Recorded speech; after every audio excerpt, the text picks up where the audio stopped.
The Taoiseach about the exclusion of huge numbers of people from the COVID recognition payment. The answer the Taoiseach gave earlier is, well, it's restricted to those on the front line. But for many groups of people, that is frankly insulting. I mean, for carers, the Taoiseach is saying to carers that no, you're not on the front line.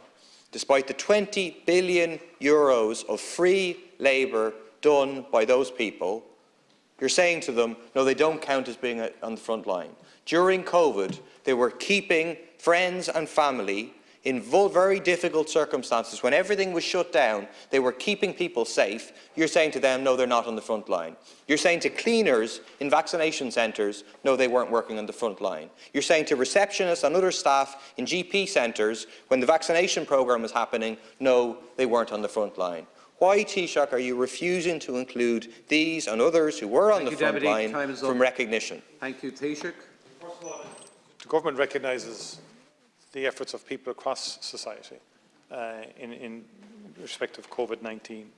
And when people talked about the front line, it was very evident in the earlier phase of COVID in terms of intensive care, for example, and the consistent pressure that people in hospitals were under, workers in hospitals were under in respect of COVID-19.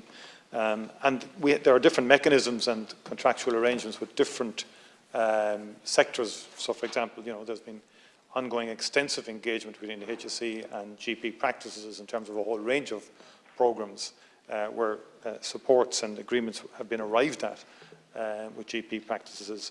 And there's a combination of approach here in terms of the bank holiday to try and recognise more generally people's contribution and to remember all those who lost their lives as a result of COVID.